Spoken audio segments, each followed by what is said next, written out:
이 생물도 이름이 있네. 이거는 아마 얘네 부모님이 지어준 이름이겠지? 그리고 낳았을 때 얼마나 기뻐했을까? 애정을 담아서 평생 키워왔을 텐데 그렇게 사랑받고 소중한 존재를 나는 생매장하고 이제 관찰할 거라면서 육체적으로 뿐만 아니라 막 정신적으로 밤새고 막 괴롭히면서 막 엄청난 쾌감과 희열을 느껴야 됩니다.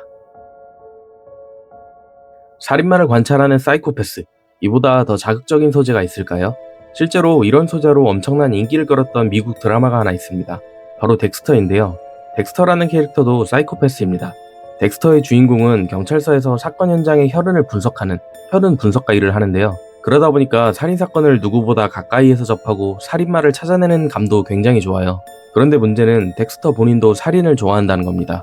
어렸을 때부터 이런 욕구가 있었는데 그렇다고 아무 죄 없는 사람들을 죽이는 건 아니고 살인자 같은 악인들을 찾아내서 오히려 그들을 죽이는 캐릭터입니다. 제가 오늘 이야기해드릴 고스의 주인공도 이 덱스터와 굉장히 비슷한 면모가 많습니다. 탐정 같은 추리력을 가지고 있고 살인범이나 사이코패스들을 굉장히 유심하게 관찰합니다. 물론 죽이는 것과 관찰하는 것의 차이는 있지만요. 근데 덱스터나 이 소년이나 둘 다 절대 정상적인 캐릭터는 아니거든요. 근데 뭐랄까 이상하게 계속 보고 싶고 묘하게 응원하게 되는 그런 매력이 있습니다. 분명 하는 짓을 보면은 아니 얘네를 이렇게 응원해도 되는 건가 싶은데 또 다음에는 무슨 짓을 할지가 되게 궁금합니다. 그래서 덱스터를 재밌게 보셨던 분들이라면은 이 고스라는 작품도 꽤 높은 확률로 재미있게 보실 거라고 생각합니다. 다만 차이가 있다면은 고스는 훨씬 기괴하고 잔인합니다. 덱스터는 아무래도 또 시각적으로 보여줘야 되는 작품이다 보니까 아무리 잔인하다고 해도 시체를 절단하거나 뭐 장기를 전시해 놓는 그 정도가 대부분인데요. 그런데 제가 소개해드릴 고스는 뭐 소설이다 보니까 그런 한계가 거의 없습니다. 그냥 잔인한 걸 넘어서 정상적인 사람이라면 아니 도대체 이런 생각을 어떻게 했지? 싶은 방법으로 범죄를 저지르는 사람들이 계속 나옵니다. 뭐 예를 들면은 사람의 머리를 잘라서 갈라진 배 안에 집어넣어 놓거나 창자를 꺼내서 몸에 둘러놓는 식으로 시체 자체를 기괴한 모습으로 만들어 놓기도 하고요. 지난편에 나와있던 범인은 또 완전히 달랐죠. 사람 손목에 패티시가 있어갖고 큰 절단기를 가지고 다니면서 마음에 드는 사람을 발견하면 몰래 손목만 잘라서 가지고 도망갑니다. 그러니까 이 작품은 단순히 사람을 죽이는 살인마가 등장하는 게 아니라 신체 훼손을 넘어서 정상적인 사람은 상상하기도 힘든 그런 기괴한 방식으로 범죄를 저지르는 미친 사이코패스가 거의 매 화마다 등장합니다. 사실 이것보다 더한 것도 있는데 그건 제가 여기서 차마 설명드리지는 않겠습니다. 그리고 이번 편에는 그 중에서도 상당히 특이한 사이코패스가 하나 등장합니다. 이 사람은 사람을 산채로 땅에 묻는 걸 좋아합니다. 그것도 그냥 생매장을 하는 게 아니라 자기만의 굉장히 이상한 방법이 따로 있습니다. 제가 개인적으로 이번 편을 읽으면서 와 이거 진짜 미쳤는데 싶었던 부분들이 꽤 많았습니다. 그런데 또 한편으로는 저도 이런 걸 재미있다 하면서 막 읽고 여러분한테 이렇게 신나게 소개하고 있는 걸 보면은 좀 현자 타임이 오기도 합니다. 이런 걸 좋아하고 재미를 느낀다는 것 그 자체가 뭔가 죄인이 된 것 같은 그런 느낌도 들고요. 그래도 뭐 작품은 작품이니까 오늘만큼은 여러분도 정상인의 시선은 잠깐 내려놓고 이 이상한 주인공과 함께 생매장에 집착하는 사이코패스의 이야기를 같이 관찰해 보시기 바랍니다. 네, 소설의 시작은 처음에 정환이라는 6살 꼬맹이가 어느 날 자기 집에서 장난감을 가지고 놀다가 아버지가 아끼는 도자기를 깨서 시작됩니다. 이 꼬맹이는 아빠한테 혼날 것 같다면서 너무 무섭다고 동네에서 친한 형인 영호 집에 찾아옵니다. 영호라는 캐릭터는 30대임에도 불구하고 좀 정이 많고 착한 사람이라서 동네 아이들과도 친하게 지냈었는데요. 그래서 정환이가 형, 나 놀다가 이거 깼는데 아빠한테 혼날 것 같아. 어떻게 해야 돼? 이러면서 자기 집에 찾아와서 고민 상담을 요청하는 정환이를 현재 데리고 놀아주고 있습니다. 그렇게 시간이 되어 밤이 되었는데 이 6살 꼬맹이가 집에 오랫동안 안 들어오니까 부모님은 난리가 난 거예요. 그래서 동네 집집마다 돌아다니면서 정환이 혹시 어디 갔는지 아시냐고 이러면서 어머니 아버지가 돌아다니셨는데 당연히 평소에 친한 영호 집에도 찾아옵니다. 그래서 띵동 벨을 누르고 물어봐요. 영호씨 혹시 우리 정환이 보셨어요? 근데 여기서부터 조금 이상합니다. 영호는 정환이를 집에다 숨겨주고 정환이 부모님한테는 정환이가 우리 집에 안 왔다고 대답을 해요. 이게 아무리 100번 양보해서 30살 성인이 6살 아이와 뭐 친구가 되어 놀아준다고 해도 이게 밤까지 자기 집에 머물고 있어서 부모님이 걱정하면 이제 애를 타일러서라도 보내주는 게 좀 인지상정이잖아요. 근데 이렇게 한밤중에 아들이 없어져서 부모님이 걱정하면서 찾아왔는데도 영호는 정환이를 숨겨줍니다. 그렇게 정환이의 부모님을 돌려보내고 나서 뒤에 숨어있던 정환이가 나와서 물어봐요. 형 어때? 아빠는 좀 화가 풀린 것 같아? 그러니까 영호는 아니 아버지 되게 화나셨어. 정환아 너 엄청 혼날 것 같아. 여기 너 숨어있어. 이렇게 얘기를 합니다. 그래서 그 불쌍한 6살밖에 안 되는 정환이는 아빠한테 혼날까봐 두려움에 떨고 있는데 동시에 이 영호라는 캐릭터는 범죄를 계획하기 시작합니다. 여기서 영호에 대해서 조금 더 간단히 설명드리자면요. 30대 초반의 남자입니다. 그리고 이 남자는 평소 이 나이대의 남자들과는 좀 다른 취미를 갖고 있는데요. 다름 아닌 꽃을 심고 나무를 심는 뭐 이런 걸 뭐라고 하죠? 분재라고 하는지 뭐 화분놀이라고 하는지 어쨌건 정원놀이 이런 걸 좋아합니다. 그리고 영호는 불행하게도 가족이 모두 사고로 죽어가지고 원래 가족이 살던 큰 단독주택에 홀로 살고 있습니다. 근데 이제 집에는 마당도 있었는데 이제 가족도 없고 적적하고 그러니까 맨날 꽃과 나무만 심는 거예요. 그러다 보니까 밖에서 보면은 마치 집이 보완이 된 것처럼 나무와 꽃이 빼곡하게 울타리 치듯이 돼 있어갖고 밖에서는 집안이 안 보이는 그런 집에 혼자 살고 있는 캐릭터입니다. 어쨌건 영호는 이제 정환이를 앉혀놓고 물어봐요. 정환아, 너 여기 혹시 올 때 누구 만났어? 아니면 누구한테 말하고 왔어? 막 등등 물어보는데 정환이는 아빠 도자기 깨서 그냥 몰래 도망쳐 온 거라고 부모님도 모르고 친구한테도 얘기 안 하고 그냥 형밖에 생각이 안 나서 왔다고 합니다. 근데 이 30살 먹은 영호는 6살 말을 100% 믿을 수는 없었지만 자기 안에서 끓어오르는 무언가 미친 본능 때문에 더 이상 주체를 하지 못하고 범죄를 시작합니다. 그리고 한 30분 후에 영호와 정환이가 이야기하는 그런 장면이 나오는데요. 여기서부터 내용이 조금 충격적입니다. 이게 혹시 저희가 어렸을 때 하던 그 전화기놀이 기억하시나요? 종이컵을 2개 만들어 갖고 이제 가운데 구멍을 뚫고 실로 연결해 가지고 서로 이제 종이컵에 대고 막 얘기를 하면은 이게 전화기처럼 소리가 막 전달이 되잖아요. 근데 영호와 정환이도 그 놀이를 둘이 지금 하고 있습니다. 근데 이제 종이컵 전화와 차이점은 대나무를 통해서 하고 있다는 건데요. 둘은 서로 대나무를 두고 이런 얘기를 합니다. 형, 나 아빠한테 그냥 너무 잘못했다고 말할까? 이제는 너무 늦은 것 같아. 엄마 아빠가 너무 걱정할 것 같기도 해. 그리고 너무 보고 싶어. 근데 영호는 정환이한테 이렇게 대답합니다. 정환아, 너 이제 집에 못 가. 그런데 여기서 하나 이상한 점이 있는데요. 우리가 어렸을 때 하던 전화놀이는 옆에서 옆으로, 그러니까 가로로 소리를 전달하잖아요. 근데 이 둘은 지금 대나무를 통해서 세로로 소리를 전달하고 있습니다. 위에는 영호가 있고요. 아래에는 정환이가 있습니다. 이게 사건이 정확히 어떻게 된 일인지 설명드리자면은 영호는 아까 범죄를 계획했었잖아요. 그리고 어렸을 때부터 꿈을 정환이한테 실행합니다. 영호라는 캐릭터는 남들은 뭐 플레이스테이션하고 닌텐도하고 축구하고 막 쇼츠 찍고 있는데 어렸을 때부터 할머니와 함께 꽃을 기르는 걸 되게 좋아했어요. 근데 이 꽃을 좋아한다는 걸 다시 설명하자면은 땅을 파고 꽃씨를 심고 그 행위를 통해서 결과적으로 꽃이 자라는 걸 좋아하는 게 아니라요. 그냥 땅을 파서 꽃씨를 심는 그 행위가 너무 좋았던 겁니다. 그렇게 그 좋아하는 행위를 반복하다 보니까 어느 순간 이제 꽃씨가 아니라 살아있는 거를 땅에 묻고 싶다는 이런 망상에 빠지게 됩니다. 그런데 이게 제가 어떤 단어가 정확히 표현이 떠오르지 않아서 망상에 빠졌다고 표현을 했는데 마치 계획 범죄라고 할까요? 미래에 할 범죄를 그냥 떠올려 보는 거죠. 예를 들어서 고양이가 보이면은 뭐 파놓은 구덩이에 넣고 묻고 싶고 또 어린아이가 유모차에서 울고 있으면은 납치해서 그냥 묻어버리고 싶고 이런 욕구가 어렸을 때부터 솟아올랐었는데 그런데 이게 가족이 있을 때는 이런 욕구가 어느 정도 제어가 됐었는데 혼자 이 큰 주택에 홀로 살아가면서 이런 욕구들이 제어가 안 되기 시작했다고 합니다. 그렇다고 가족이 죽자마자 바로 막 살아있는 걸 묻기 시작한 건 아니고요. 처음에는 퇴근한 영호는 그냥 집에 와서 마당에 있는 땅을 파기 시작했습니다. 그러다 보니까 구덩이가 여러 개 생겼고 이웃들은 막 물어봐요. 왜 이렇게 구덩이를 많이 만드시냐? 뭐 큰 나무 같은 거를 여러 개 이제 가져올 거냐? 이렇게 물어보거든요. 왜냐면 이상하잖아요. 30대 청년이 혼자 살면서 막 퇴근하고 구덩이만 맨날 파고 있으니까. 그래서 주인공은 자기가 하는 행위를 삼자가 볼 때 좀 정상적으로 보이게 위장하기 위해서 나무랑 꽃을 그 자리에 심기 시작합니다. 그리고 울타리 쪽에는 집 안이 잘 보이지 않도록 큰 나무들만 심기 시작합니다. 그러니까 밖에서 보면은 이제 영호가 뭘 하는지 아무도 알 수가 없죠. 이렇게 처음에는 구덩이를 파고 꽃씨를 묻다가 나무를 묻다가 작은 동물들을 시작해서 이제 사람을 묻기 시작한 겁니다. 근데 이제 뭐 영호는 살아있는 걸 묻는 경력자잖아요. 그래서 뭐 이전까지 동물이나 이런 걸 묻을 때는 뭐 딱히 기절시키거나 이러지 않아도 발악을 하는 소리가 막 사람처럼 그렇게 크고 그러지가 않으니까 그리고 막 이게 생매장을 시작해도 이게 동물들은 뭐 자기가 생매장을 당하고 있는 건지 뭐 놀이를 하는지 정확히 모르니까 상황 파악을 정확히 못하니까 그냥 묻어도 그렇게 걱정이 안 됐던 거죠.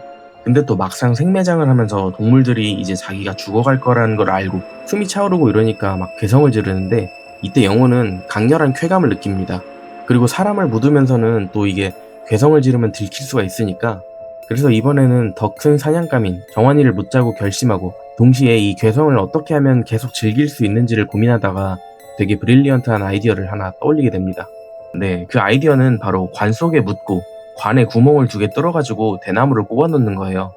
그러면 이게 아까 서로 우리가 어렸을 때 하던 그 전화놀이처럼 이야기도 할 수 있고 동시에 이 대나무가 공기구멍 역할이 되어가지고 숨을 쉬게 만들 수 있어서 땅에 묻더라도 며칠 동안은 살아있잖아요. 바로 묻히자마자 죽는 게 아니죠. 그래서 이거를 정환이한테 첫 시도를 해보는 겁니다. 그래서 주인공은 쉽게 말해서 옛날부터 준비해 온 관에다가 정환이를 넣고 이제 숨구멍을 2개 뚫어가지고 그 구멍에 각각 대나무를 하나씩 꼽아서 땅에 생매장한 겁니다. 그 꼬맹이 정환이는 막 대화를 하다가 이제 영호가 안 꺼내주고 이 관 안에 들어가 있으니까 너무 답답하고 막 미치겠는 거예요. 그래서 꺼내달라고 막 난리를 치는데 영호는 아무런 감정 없이 그냥 그럴 수 없다고 하다가 즐길 거를 다 즐기고 실증을 느꼈는지 갑자기 마당 호스를 가져와가지고 물을 킨 다음에 그 대나무 구멍 하나에 물을 붓기 시작합니다. 그리고 정환이는 막 당황하면서 막 살려달라고 막 이러다가 반대쪽 대나무까지 물이 차오르면서 정환이는 땅에 묻히면서 동시에 수장당하게 됩니다. 여기서부터가 본격적인 스토리의 시작입니다. 네, 본격적인 이야기는 위 사건이 있는지로부터 3년 후입니다. 영호는 경찰에 당연히 안 잡혔고요. 정환이 부모님은 슬픔에 빠져 사시다가 결국 이사를 가게 됩니다. 이때 배웅을 하면서 이 사이코 영호는 한껏 슬픈 표정으로 그들의 슬픔에 되게 공감하는 듯한 그런 배웅을 하는데요. 이 작품에서 영호가 말하기를 나도 정환이가 너무 보고 싶다. 내가 정환이를 챙겨주기도 했지만 정환이도 나를 챙겨줬다. 이런 말도 안 되는 개소리를 합니다. 근데 사실 영호도 되게 슬펐대요. 왜냐면은 그 정환이의 부모님의 눈동자, 자식을 잃은 그 맑고 슬픈 눈동자를 보면서 자기가 저지른 일이 얼마나 무서운 일인지 체감을 하면서 그게 슬픔으로 다가왔다고 합니다. 그런데 이해는 안 되죠. 지가 죽여놓고. 어쨌건 그렇게 이제 동네에서 정환이 집도 이사가고 하니까 동네는 3년 전에 그런 사건이 일어난지도 잘 모르고 이제 다시 일상생활을 보내고 있었습니다. 그런데 영호가 아까 정환이 부모님을 만나고 나서 슬픔을 느꼈다고 했잖아요. 근데 이 슬픔은 부모님을 만나고 나서 이제 처음 느낀 감정인 거고 사실 이 3년 동안 되게 악몽에 시달렸다고 합니다. 근데 이 영호라는 놈이 되게 지독한 게 이 악몽의 정체가 자기가 살해한 그런 끔찍한 경험, 이런 거에 대한 미안함이나 두려움, 죄의식 이런 거는 단 하나도 없었고요. 그냥 딱 하나였습니다. 자기가 잡힐까봐. 경찰이 갑자기 자기 진문을 들이칠까봐 그게 무서워서 악몽을 꿨다고 합니다. 전형적인 사이코패스죠. 그리고 정환이네 부모님도 이제 마을에서 떠났으니까 뭔가 잡히겠다는 두려움이 없어지기 시작했다고 합니다. 그러니까 또 신이 나서 막 퇴근하면 구덩이를 파기 시작하는 거예요. 그리고 이번에는 구덩이를 팜과 동시에 더 새로운 관을 집에서 나무로 제작하기 시작합니다. 아마 또 새로운 희생자를 찾아가지고 그 관에 넣고 대나무를 꽂고 생매장한 다음에 그 사람이 고통스러워하는 걸 즐기려고 그러는 거겠죠. 그러다가 어느 날 영호가 야근을 하고 새벽에 늦게 퇴근을 하는 그날이 있었는데요. 근데 그날따라 자기도 모르게 오늘 왠지 희생양을 찾을 그런 날인데 되게 오늘 각인데 막 이런 느낌이 들었다고 합니다. 그래가지고 좀 인적이 드문 골목길을 들어가서 희생양을 막 찾아요. 그러다가 짜잔 하고 희생자가 나타납니다. 영호에게는 운이 좋은 거고 희생자한테는 되게 운이 안 좋은 거겠죠. 여자 성인 대학생 정도로 보였었는데 취해가지고 그냥 쪼그리고 담배를 피고 있는 그런 여자아이 한 명이었습니다. 그리고 영호는 그 여자아이한테 다가갑니다. 처음에는 걱정스러운 척하면서 다가가요. 많이 취했니? 집이 어디니? 그리고 여자아이는 새벽에 갑자기 이상한 낯선 남자가 말을 거니까 좀 경계심이 들잖아요. 그리고 무시한다는 듯이 저기 먼 허공을 바라보고 담배를 피고 있습니다. 그런데 여기서 영호는 막 그 끓어오르는 미친 듯한 분노를 느끼면서 갑자기 여자아이의 죽통을 때리고 배에다가 니킥을 꽂고 막 그냥 쉴 새 없이 구타를 하기 시작했다고 해요. 네, 그래가지고 말 그대로 사람을 죽여 패가지고 기절을 시킵니다. 이 소설에서 영호라는 사람이 평소에 사람을 때리거나 막 친구와 싸워보거나 이런 적도 없었다고 하거든요. 그러니까 되게 폭력적인 성향이나 이런 게 없었던 사람인데 갑자기 그날따라 무슨 느낌에서인지 그 여학생이 보이니까 자기도 이성을 잃고 막 그렇게 패기 시작했다고 합니다. 또 영호라는 캐릭터가 직장에서는 되게 웃으면서 사람들과 잘 지내고 일처리도 되게 스무스하고 인정받는 그런 캐릭터였거든요. 이런 캐릭터가 갑자기 이렇게 막 돌변해서 이러니까 뭔가 제 현실에서도 이런 사람이 있나? 좀 뭐라 하지? 공포감이랄까요? 두려움이 좀 들긴 하더라고요. 그래서 그 소녀는 안면부를 이제 중심적으로 맞아가지고 얼굴은 되게 피떡이 돼 있었고 기절을 한 상태였는데 영호는 가지고 온 차에다가 그 소녀를 싣습니다. 그리고 나서 아무리 밤이긴 했지만 처음 저지르는 범죄이기도 하고 되게 무서워서 본인이 입고 있던 양복을 벗어가지고 그 트렁크에 실은 소녀를 덮어놓습니다. 그리고 자기 집으로 출발을 하죠. 그리고 자기가 3년 전에 정환이한테 한 것처럼 똑같이 작업을 시작합니다. 자기가 만들었던 관에다가 소녀를 넣고 관뚜껑을 덮고 대나무를 2개 꼽아 넣습니다. 그리고 마지막으로 이 소녀를 땅에 묻기 전에 이 여자아이의 얼굴을 기억하려고 하는데 아무리 생각해도 얼굴이 떠오르지가 않더래요. 왜냐면은 막 입술도 붓고 다 찢어져 있고 코뼈도 부러졌는지 옆으로 돌아가 있고 눈 위쪽으로는 부어오른 살이 찢어져서 얼굴엔 피범벅이기 때문에 이게 얼굴을 알아보기가 너무 힘들어서 그냥 아쉬운 대로 관뚜껑을 닫고 관에 들은 소녀를 구덩이에 넣고 밤새도록 묻습니다. 그리고 아까 소녀에게 빼앗은 가방 안에 소지품들을 보는데 그 안에는 학생 수첩이 있었고 이름을 확인해 보니까 지원이라는 거를 알 수 있었습니다. 제 영상 고스를 1편부터 보신 분들은 알겠지만 주인공과 함께 딱 붙어서 등장하는 여자 캐릭터죠. 어쨌건 지금은 피떡이 되어서 얼굴을 알아보기도 힘들고 되게 흉했었는데 사진 속의 소녀는 뭐랄까 이런 사이코패스도 되게 아름답다고 느낄 정도로 뭔가 고혹적이고 예뻤다고 합니다. 한번 보면은 얼굴이 기억나고 잘 잊혀지지 않을 것 같은 그런 느낌? 네, 그리고 또 여기서 영호의 사이코패스 모먼트가 나오는데요. 이 생물도 이름이 있네. 이거는 아마 얘네 부모님이 지어준 이름이겠지? 그리고 낳았을 때 얼마나 기뻐했을까? 애정을 담아서 평생 키워왔을 텐데 그렇게 사랑받고 소중한 존재를 나는 생매장하고 이제 관찰할 거라면서 막 엄청난 쾌감과 희열을 느껴야 됩니다. 네, 그렇게 영호는 몽상 속에 빠져 있었는데 그때 갑자기 마당 대나무 쪽에서 소리가 들립니다. 지원이가 묻힌 그 관에 연결된 그 대나무죠. 꺼내줘, 누구 있어? 이러면서 도와달라는 듯한 신음이 막 들리기 시작합니다. 네, 이 사이코패스는 이런 지원이의 목소리를 들으면서 꼼짝도 못하고 있는 여자아이를 자기가 막 정복했다. 관 속에 넣어서 생매장했다. 이런 우월감을 느끼면서 취해 있는데 갑자기 그 여자애가 영호한테 말을 걸어요. 너가 나 여기에 가둔 거지? 그리고 땅에 묻었지? 이러는 겁니다. 근데 여기서 영호는 이상함을 느낍니다. 분명 이 지원이라는 여자아이는 기절해 있었는데 기절한 사람치고 자기가 관에 갇혀있고 그리고 땅에 묻힌 걸 정확히 알고 있는 겁니다. 왜냐면은 기절해서 눈을 떴는데 막 캄캄하고 무언가에 갇혀있으면 첫 번째로 패닉이 올 텐데 그렇다면 상황 판단도 힘들 것이고 막 손으로 만져본다고 자기가 어딘가에 갇혀있다는 거는 알 수 있어도 묻혀있는 것까지는 사실 상상하기가 저희는 힘들잖아요. 근데 지원이는 바로 상황을 파악하고 있습니다. 그리고 자꾸 여기서 막 내보내줘 이렇게 얘기를 하는데 이렇게 말하는 지원이의 모습이 마치 이러한 상황을 초월한 것 같은? 그러니까 막 평소라면은 울고불고 난리쳐야 되는데 이게 너무 침착하게 자기를 꺼내라고 명령하는 듯이 영호한테 막 얘기를 하는 거예요. 그러니까 이게 영호 입장에서도 되게 당황스럽죠. 어쨌건 영호는 지원이한테 대답합니다. 미안해, 너를 꺼내주고 싶은데 그러면 세상에 내가 한 짓이 알려지잖아. 그래서 안 돼. 이렇게 얘기합니다. 이 사이코패스는 지금 이 여자를 살리고 죽이고 이런 것보다도 자기가 걸릴까봐 이게 제일 중요한 거죠. 만약 저희가 그럴 일은 없겠지만 뭐 누군가를 묻었다고 쳐요. 근데 그 사람이 막 울고불고 빌면서 살려달라는 게 아니라 나를 꺼내라고 명령하고 너는 곧 잡힐 거다 막 이런 뉘앙스로 자꾸 얘기하면은 좀 마음이 불안하고 이래야 되잖아요. 내가 혹시 뭐 실수했나? 아니면은 진짜 얘가 누구한테 연락을 해놨나? 위치 추적 같은 게 되는 게 있나? 이런 의심을 할 텐데 그런데 이 소설 속의 사이코패스는 지원이가 묻힌 관을 보면서 막 웃으면서 신나하면서 나는 조만간 만원경을 살 거야. 그리고 너를 찾아오는 너의 부모나 친구가 있다면은 그 사람이 슬픔에 잠긴 모습을 관찰하는 게 또 하나의 엄청난 나에겐 재미야. 뭐 이런 식으로 얘기합니다. 그렇게 생매장한 소녀를 육체적으로 뿐만 아니라 막 정신적으로 밤새고 막 괴롭히면서 영호는 쾌감을 느낍니다. 그렇게 몇 시간을 아웅다웅 하다가 이제 질렸는지 소녀를 생매장한 흔적들을 하나 둘 지우기 시작합니다.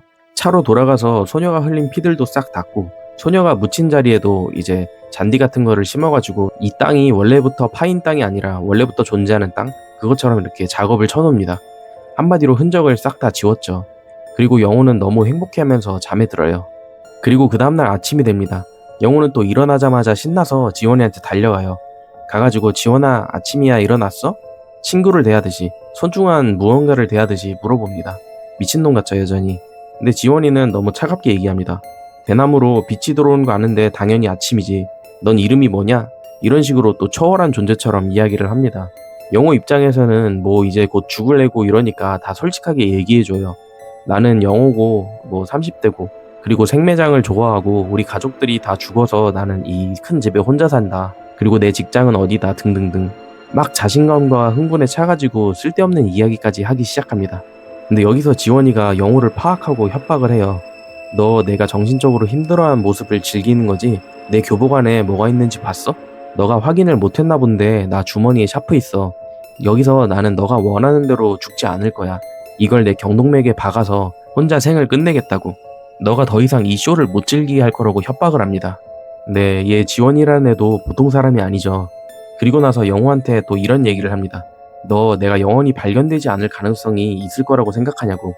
며칠 뒤, 몇 년 뒤가 될지 몰라도 넌 무조건 잡힐 거라고. 네, 그리고 나서 나는 절대 혼자 안 죽는다. 네, 뭐 이런 이야기들을 합니다. 그리고 이 대사들을 기억해 주세요. 이것들이 후에 큰 반전이 되어 돌아옵니다. 어쨌건 다시 작중으로 돌아가서 이해하지 못한 영호는 누가 나를 찾으러 온다는 거야? 그러면서 지원이한테 막 정보를 캐내요. 근데 지원이는 그 애는 날 절대 혼자 죽게 내버려 두지 않을 사람이야. 이렇게 얘기합니다. 그러니까 상황을 한마디로 정리하면은 지원이는 오히려 자기가 죽을 위기에 있는데도 영호 너 큰일 났다. 너 곧 걸린다. 누군가 자기를 도와줄 거다. 이렇게 계속 이야기하기 시작합니다. 그러니까 이 사이코패스도 조금씩 마음의 동요가 일어나기 시작합니다. 그리고 이 소녀가 너무 자신에 차 있으니까 자기가 뭘 실수했는지 뭘 놓았는지를 하나둘 점검하기 시작합니다. 우선 사건을 돌아보면은 소녀를 납치해올 때 차에 묻은 혈흔은 싹 지웠습니다. 그리고 소녀의 가방을 비롯한 뭐 수첩 이런 것들도 싹 불태워서 없애버렸고요. 그리고 나서 영호 본인의 소지품들을 확인하는데 이게 양복 주머니를 뒤져보는데 수첩이 없어진 겁니다. 이게 그날 야근하면서 퇴근할 때 분명 양복 주머니에 넣었단 말이에요. 그러니까 소녀를 납치하고 구타하기 그 직전에 양복을 입고 있었는데 그때 떨어진 것 같은 그런 불안함이 듭니다. 그리고 클리셰처럼 범인은 반드시 범죄 현장에 나타난다 이런 말이 있잖아요. 영호도 자기가 소녀를 납치했던 그곳으로 향합니다. 이때 막 영호가 다급해하고 어쩔 줄 몰라 하는 모습을 지원이도 느꼈는지 지원이가 묻힌 대나무 쪽에서 깨깨깨깨 하면서 웃는 소리가 작게 대나무 쪽을 타고 올라왔다고 합니다. 어쨌건 영호는 차를 타고 다시 사건 현장으로 갑니다. 도착해가지고 막 두리번 거리면서 내 수첩 어딨지? 이러면서 찾고 있는데 갑자기 자기 뒤에 어떤 남자가 지나가던 길을 멈추고 물끄러미 쳐다보는 느낌이 드는 겁니다. 영호는 속으로 막 두근대고 동시에 짜증이 나죠. 뭐 내가 그 없어진 소녀의 사건 범인처럼 보일까? 이런 걱정과 동시에 뭐 이유 없이 시비 거는 건가? 이런 생각이 드니까요. 그래서 소년을 딱 올려다보는데 이 소년이 뭐하고 계세요? 혹시 뭔가 잃어버리셨어요? 이렇게 질문합니다. 네, 이 소년이 일본판 덱스터입니다. 영호는 당황해가지고 그냥 뭐 이런 식으로 그냥 얼머버립니다. 그러더니 소년이 혹시 이 근처 사세요? 성함이 어떻게 되세요? 이렇게 단도직입적으로 물어봅니다. 이게 엄청 당황스럽잖아요. 그런데 너무 차분하고 아무 감정 없이 물어봐서 영호는 자기도 모르게 자기 이름을 다 알려줍니다. 그러더니 소년이 영호 씨구나. 실은 제가 물어보고 싶은 게 하나 있다고. 어제 이곳에서 들린 비명에 대해서 알고 계시냐고 단도직입적으로 물어봅니다. 영호는 되게 당황스럽죠. 그래도 처음에는 막 모른 척을 해요. 그러자 소년이 덧붙여서 물어봅니다. 어제 새벽에 이 주변 사는 애가 여기서 비명이 들렸다고. 혹시 영호 씨도 주변 살면은 그 비명을 들었나 해서 물어봤다고요. 왜냐면은 그 비명의 주인공이 우리 반 친구였고 오늘 학교를 나오지 않았다고. 이런 식으로 얘기하고 영호의 눈을 뚫어져라 쳐다봅니다. 근데 이게 저희가 어렸을 때 거짓말하면은 뭐 도둑이 재발 저린다고 하잖아요. 막 쓸데없는 말을 줄여야 하는데 당황한 영호는 횡설수설하고 이 상황을 빨리 벗어나고 싶어서 이런 말을 합니다. 넌 그 여자애하고 사이가 좋았니? 그러니까 소녀는 싱겁게 예 하고 그냥 내키지 않은 듯 귀찮은 듯 대답합니다. 그래서 영호가 다시 막 물어봐요. 소녀가 많이 걱정되나 보구나. 여기 온 거는 걱정돼서 왔나 봐. 그러니까 그 소녀는 아니요, 그냥 관광 같은 거예요. 제 취미가 사람 죽은 곳에 가보는 거거든요. 사건 있던 거를 구경하는 것도 좋아하고요. 왜인지 모르겠는데 현장에 오면은 범인을 만날 수 있을 거란 그런 기대감이 저도 모르게 있거든요, 항상. 이렇게 대답하는 겁니다. 영호는 여기까지 듣다 보니 이 소년이 뭔가 범인이 누군지 알면서 다 떠보는 건지 아니면 이렇게 간보는 건지 막 정확히 알지는 못하죠. 그런데 마주보고 대화하고 있으니까 마음이 막 불안하고 이 새끼 살려두면 안 되겠다. 혹시 얘가 내 수첩을 주웠고 수첩에 내 얼굴이 있었을 텐데 나를 한번 떠보는 건가? 뭐 이런 생각이 들었다고 합니다. 근데 갑자기 그 소년이 영호한테 결정타를 날립니다. 영호씨, 그런데 행방불명된 우리 반의 말인데요. 지금 어디에 있을까요? 이 질문은 다시 말하면은 우리가 물건을 훔치지도 않았는데 그 사람한테 물건 훔쳤어, 안 훔쳤어 라고 물어보지, 야, 너 훔친 물건 어디다 갖다 놨어? 라고 물어보진 않잖아요. 어떻게 보면 이 소녀는 영호가 범인인 거 알고 그냥 즐기듯이 물어보는 것 같습니다. 범죄자를 관찰하는 걸 즐기는 사이코패스입니다. 어쨌건 다시 돌아와서 영호는, 아니, 난 몰라. 왜 내가 알 거라고 생각해? 이런 태도로 나오니까 소년이 대답합니다. 저는 영호 씨한테 분명 반 아이가 여기서 비명을 질렀다고 얘기했는데 영호 씨는 그 여자애하고 사이가 좋았냐고 물어봤잖아요. 그런데 전 성별에 대해 얘기한 적이 없거든요. 어떻게 여자애인지 알았어요? 이렇게 물어보니까 영호는 능청스럽게 대답합니다. 아, 그거는 나도 이 골목을 자주 스쳐 지나가거든. 맨날 만나는 여학생이 있는데 오늘 아침에는 뭔 일인지 안 보이더라. 그래서 어림잡았지. 이런 식으로 거짓말을 칩니다. 그리고 자기가 여자의 소지품에서 봤던 여자의 특징에 대해서 이 주인공한테 설명하는데요. 뭐 되게 미인처럼 생겼다, 왼쪽 볼에 점이 있었다 등등. 그러자 소녀는 맞다, 그 친구다 이러면서 맞장구를 쳐줍니다. 그런데 이 상황까지 온 영호는 뭔가 설명할 수 없는 불안함에 막 휩싸입니다. 이 소녀는 너무 많은 정보를 알고 있다. 그리고 내 얼굴을 봤다.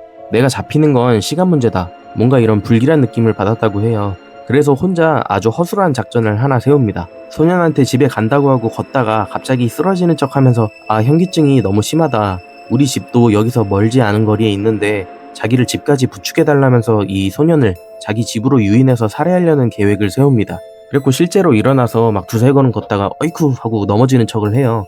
네, 그런데 진짜 신기하게 작전이 통한 듯이 소년이 휘청거리는 영호의 모습을 보면서 왜 이러세요? 하고 다가와서 막 부추겨줍니다. 그러자 영호가 소년한테, 아, 머리가 너무 핑핑 돈다. 나 사실 지병이 있다. 집까지 데려다주면 안 되냐. 이러는데 진짜 데려다줍니다. 그리고 둘은 영호의 집에 도착합니다. 영호는 소년에게 진짜 고맙다고 차 한 잔만 마시고 가라고 제안을 하고, 거짓말처럼 주인공은 알겠다, 나도 도운 게 있으니까 차 한 잔을 먹고 가야겠다 이런 식으로 대답을 합니다. 그리고 집 안에서 남자 둘이 있으니까 어색한 공기가 흐르죠.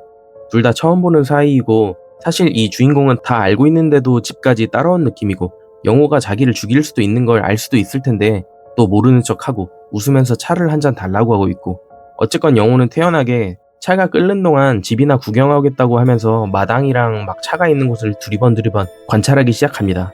영호는 뭐 불안하긴 하죠. 그래도 소년이 안 보는 틈을 타서 이때다 싶어서 칼을 하나 챙깁니다. 그리고 소년 뒤로 몰래 다가가서 칼을 박아 넣으려고 하는데 갑자기 소년이 저 화장실에 가야겠다고 이러는 겁니다. 그래서 화장실에 들어가더니 막 어디론가 전화하는 소리가 들리는 것 같은 거예요. 그래서 영호가 벌컥하고 들어가서 그냥 찔릴까도 했는데 이게 혹시 뭐 119나 112에 전화하는 걸 수도 있으니까, 그러면은 자기가 이제 문을 열었을 때 막 소리 지르거나 이러면 통제가 안 되니까 우선 지켜보기로 합니다. 그렇게 영호가 막 어떻게 해야 되지? 쟤를 어떻게 죽일까? 이렇게 고민하고 있는 찰나에 화장실 문이 벌컥 열리더니 소년이, 오, 대박, 지원이가 방금 집에 돌아왔대요. 지금 전화가 왔어요. 이러면서 자기는 집에 돌아가 보겠다고 합니다. 여기까지 오니까 영호는 혼란스럽죠. 네, 저도 되게 혼란스럽더라고요. 이게 이러면은 영호가 살인범인과 동시에 뭐 망상증을 갖고 있는 건지, 땅에 묻은 여자아이가 아까 묻히고 나서도 날 안 꺼내면 널 가만 안 두겠다 이러면서 뭐 적반하장이라는 표현이 맞을진 모르겠지만 오히려 화내고 명령하고 이런 것도 좀 이상했잖아요. 그래서 여기까지 와보고 뭐 유령의 씨였었나? 아니면 정환이가 귀신이 되어가지고 영호 정신을 마인드 컨트롤하나? 이런 생각을 했습니다. 어쨌건 영호는 정신을 차리고 물어봐요. 집에 집에 돌아왔다니? 그러자 소년, 그 주인공은 얘기합니다. 말 그대로예요. 전화통화 목소리를 들어보니까 뭔가 지독한 쇼크를 받은 것 같다고. 앞으로가 걱정이다. 이게 회복이 될지 모르겠다고 병원에서 했단다. 이런 얘기를 합니다. 그리고 그 소년은 문을 열고 집을 나갔고 영호는 넋을 잃고 소년이 떠나가는 모습을 바라봅니다. 영호는 그렇게 귀신 같은 소년을 보내고 나서 소년이 집에 가는 걸 바라보고 있는데 갑자기 소년이 저 멀리서 어떤 소녀와 만나 이야기하면서 집에 가는 모습이 보이는데 엄청난 소름이 돋습니다. 왜냐하면은 그 소녀는 다름 아닌 자기가 묻었던 지원이었습니다. 이제 영호는 진짜 미치는 거죠. 자기가 정말 정신이 나간 건지 이게 도대체 무슨 일인지 도무지 모르겠습니다. 그리고 마당으로 겁나게 뛰어가서 대나무한테 말을 걸어요. 야, 지원, 너 안에 있어? 그런데 대답이 없습니다. 그래서 후레쉬를 가져와서 이 대나무 안을 비춰보는데도 잘 보이지도 않는 거예요. 아무리 봐도 소녀는 탈출한 것 같습니다. 영호는 이제 혼란스럽습니다. 자기가 지원이, 그 소녀라고 생각했던 무언가가 사실 소녀가 아니었고 자기가 환각 속에서 다른 걸 묻고 소녀라고 믿었나? 그러면 난 도대체 뭘 묻은 거지? 이러면서 땅을 파기 시작합니다. 그렇게 하루 종일 땅을 파고 밤이 되어 관을 열어봤는데 피냄새가 숨이 막힐 정도로 코를 찔러왔고 관 안에는 누워있는 소녀가 드러났습니다. 상자 바닥에는 검붉은 액체가 가득 고여있고 깍지 낀 손으로 샤프를 쥐어가지고 자기 목에 박고 생을 마감하였습니다. 여기서 영호는 토악질을 합니다. 사람을 묻고 그 반응을 즐겼던 거지 이렇게 잔혹한 시체는 처음 보는 거라고 합니다. 그래서 막 오액 하면서 구석 가서 토를 하는데 갑자기 뒤에서 소년 2명이 유령처럼 나타나가지고 영호한테 말을 걸기 시작합니다. 눈치채셨겠지만 걔는 지원이가 아니에요, 영호씨. 당신은 그 여자애를 지원이라고 생각했을 뿐이에요. 이러는 겁니다. 한 명은 낮에 만난 그 소년이었고 다른 한 명은 지원이가 자기를 찾으러 올 거라는 그 남자친구 같았습니다. 그 소년이자 주인공은 이어서 영호한테 물어봐요. 혜진이는 얼굴에 점이 있었나요? 근데 영호는 이게 무슨 말인지 기억이 없습니다. 어젯밤에 영호는 혜진이를 만나면서 엄청 구타했고 얼굴은 알아볼 수 없게 피떡이 되어 있었죠. 그래서 가지고 있는 학생증 안에 사진을 보았고 그걸 통해 얼굴에 점이 있는 걸 확인할 수 있었습니다. 사건의 전말은 이렇습니다. 소녀는 점이 영호를 범인으로 확신한 첫 번째 이유라고 생각했다고 합니다. 왜냐하면은 관 속에 묻혀있는 이 혜진이라는 아이는 지원이 학생증을 주었고 지원이에게 주려고 챙겨놓았었습니다. 그리고 지원이한테도 자기가 주운 거를 전화로 알려주었기 때문에 지원이는 혜진이가 학생증을 갖다 줄 것만을 기다리고 있었죠. 그리고 오늘 우연히 이 소년이 영호를 만났는데 영호가 묘사한 그 여자아이는 지원이와 동일했고 이걸 듣자 소년은 이 사람이 지원이 학생증을 보고 그 소녀인 척 묘사하는 걸 캐치합니다. 그리고 아까 소년이 영호 집을 떠날 때 지원이가 집에 돌아왔다며 실제로 집에 가는 길에 지원이를 만났고 소년 또한 자기를 바라보는 영호를 관찰했는데 자기가 지원이랑 만나는 모습을 보자마자 영호가 마당에 달려가서 막 대나무한테 말을 거는 모습을 보고 그 안에 묻혀있다고 깨달은 겁니다. 그리고 여기서 아까 영호가 양복에 넣어놨다가 잃어버린 자기 수첩 있잖아요. 그거는 어디 있냐고 소년한테 따지듯이 물어보는데 소년은 저는 몰라요 이런 식으로 나옵니다. 그리고 대답해요. 아, 그래서 아침에 길바닥을 그렇게 더듬고 찾고 계셨냐고 되려 반문을 합니다. 그때 영호의 머리를 스쳐가는 하나가 있었는데 자기가 폭행해서 피를 흘리던 그 희생자를 차 밖에서 보이는 걸 막기 위해 양복으로 가려놨었잖아요. 그때 피해자는 양복에서 그 신상이 담긴 수첩을 몰래 꺼내 자기 몸에 간직한 겁니다. 네, 그리고 실제로 혜진이의 몸을 수색해보니까 진짜 혜진이의 품에서 수첩이 발견됩니다. 그 수첩은 다름 아닌 경찰의 수첩이었고 네, 영호는 경찰이었습니다. 처음으로 돌아가 보면은 영호는 경찰이니까 6살 정환이랑도 친해질 수 있었던 거고 정환이 부모님도 그래서 영호에게 찾아와서 없어진 정환이 못 봤냐 이렇게 초반에 물어본 게 연결이 되죠. 어쨌건 영호는 이 소년과 이야기하는데 뭔가 알 수 없는 초월적인 존재라는 느낌과 동시에 벽을 느낍니다. 그 이유는 지금까지 오가는 대화들을 하면은 이게 막 의심하고 자기 친구를 죽이고 이런 내용들이었잖아요. 그래서 아무리 봐도 아무 감정 없이 얘기가 할 수 없는 내용들인데 그냥 책을 읽듯 평온하게 이 내용들을 이야기하고 영호를 조여왔기 때문이라고 합니다. 그리고 여기서 주인공 소년의 사이코패스 면모가 발동되기 시작합니다. 소년은 영호한테 물어봅니다. 당신을 처음 봤을 때 사실은 혜진이를 실수로 차로 치어 죽여가지고 여기 데려와서 숨겼을 거라 생각을 했다고. 근데 와보니까 집에는 핏자국이 하나도 없고 차에는 사고 흔적이 없었다고. 뭐 범퍼가 날아가거나 했어야 되는데. 그리고 죽은 혜진이를 보니까 얼굴 말고는 골절된 곳도 심해 보이지 않는데 영호 씨는 죽이고 숨기기 위해 묻은 걸로 안 보인다고. 그리고 대나무를 연결해서 숨구멍까지 만들어 주었는데 어떻게 이렇게 하셨는지 되게 흥미롭다는 듯이 물어봅니다. 왜 산채로 묻는 거예요? 이 소녀는 마치 한 여자를 죽음에 이르게 한 영호를 비난하는 게 아니라 자기가 궁금한 걸 알고 싶어 미치겠다는 듯이 물어보는 거죠. 근데 영호는 여기서 그냥 할 말이 없습니다. 이렇게 태어났다. 묻고 싶어서 묻었다. 묻는 게 내 숙명이다. 이렇게 싱겁게 답변하고 끝납니다. 그리고 나서 소녀는 오히려 범죄자이지만 더 충격받은 영호를 부축해서 집에 들어오고 둘은 아무 일도 없다는 듯이 잠을 잡니다. 그리고 다음날 아침이 되고 영호가 일어나 보니까 그 소년, 주인공이 혜진이를 다시 관에 집어넣고 구덩이를 묻었는지 마당은 말끔하게 처리되어 있습니다. 그걸 보면서 죄책감에서 헤어나오지 못한 영호는 이렇게 얘기를 해요. 너가 나를 도와준 건 너무 고마운데 나는 이제 자수를 할 생각이라고. 내가 너무 큰 죄를 저질렀고 경찰로서는 더 이상 못 살아가겠다고 이런 식으로 이야기를 합니다. 이 모먼트가 저는 그게 생각나더라고요. 미친 척하는 놈은 침 흘린 사람 앞에서는 온순해진다는 말이 있잖아요. 영호도 소년을 보고 뭔가 겸손해지는 그런 느낌을 받았습니다. 그러면서 막 얘기해요. 내 죄가 이런다고 지워지지 않을 것도 알고 있고 이 일들이 없던 일이 될 것도 아닌 거 알지만 내가 이런 결정을 내린 걸 너무 스스로 뿌듯하고 대견하고 자랑스럽다고. 그러자 소년이 뭐 당신이 어떻게 생각하고 이런 건 다 좋다. 근데 내 부탁을 딱 하나만 들어달라고 합니다. 자수할 때는 딱 하나만 지켜달라고. 그래서 영호가 물어봐요. 그게 뭔데? 그건 내가 지켜줄 수 있다. 그러니까 소년이 대답합니다. 제발 자기는 이 사건에 관여하지 않은 것처럼 해달라고. 그리고 자수를 하는 건 좋은데 한 달 있다가 자수해달라고. 이 말을 들은 영호는 어안이 벙벙하죠. 무슨 말인지도 모르겠고 앞서 겪은 충격 때문에 정신없이 뭐 알겠어 이렇게 이야기하고 혜진이가 묻혀있는 대나무 쪽으로 걸어갑니다. 그런데 그때 갑자기 대나무 쪽에서 막 흐느끼는 소리가 들려오는 거예요. 크크크 혜진아 흐크크. 혜진이의 죽음을 되게 슬퍼하는 누군가의 목소리가 들립니다. 네, 아까 처음에 영호가 관을 파고 열었을 때 이 소년과 같이 온 그 남자 있잖아요. 그 아이가 혜진이의 남자친구였습니다. 그리고 아까 혜진이가 그 사람은 자기를 찾으러 올 거라고 계속 말을 했잖아요. 그런데 그게 죽음까지 초월해가지고 자기를 찾으러 오겠다고 죽은 혜진이를 찾으러 그 남자친구도 저 세상으로 여행을 떠나면서 마무리가 됩니다. 한마디로 말하면은 목에 샤프심이 박혀 시체가 된 여자친구와 함께 생매장을 당한 거죠. 그리고 그 행위를 소년이 도와준 겁니다. 네, 이렇게 고스 4편 이야기가 끝이 났고요. 원래 고스를 총 6편으로 제작하려고 했는데 에피소드 중에 하나가 너무 목을 매는 것에 대한 소재로 이야기를 끌고 나가가지고 이게 유튜브에 좀 적합하지도 않다고 생각할 수도 있고 또 그 에피소드는 주인공이 어떤 사람인지에 대한 그런 에피소드라기보다는 지원이에 대한 정보만 있는 그런 에피소드여서 해당 에피소드는 생략하고 다음 편을 마지막으로 일본판 덱스터 고스를 마무리할 예정입니다. 사실 제가 여기 유튜브에 올린 영상들은 되게 다 제가 재밌게 본 작품들이거든요. 근데 저는 이 책을 읽는 것도 좋아하는데 이런 내용들을 보고 내가 느꼈던 감정들을 누군가도 느꼈으면 좋겠다는 그런 추천이라고 해야 되나? 그런 심리가 항상 들더라고요. 그런 마음이 앞서다 보니까 사실 이 전 영상들은 약간 스토리를 요약해서 그러니까 긴 내용의 책을 다 묘사하거나 읽기는 힘드니까 그 중에 사건의 중심이 되는 내용만 제가 요약을 해서 좀 사건 위주로 설명을 드렸었는데요. 오늘 영상은 처음으로 좀 이야기꾼처럼 좀 3자 입장에서 설명했다 할까요? 그 책 내용을 옆에서 들려주는 방식으로 한번 녹음해 봤습니다.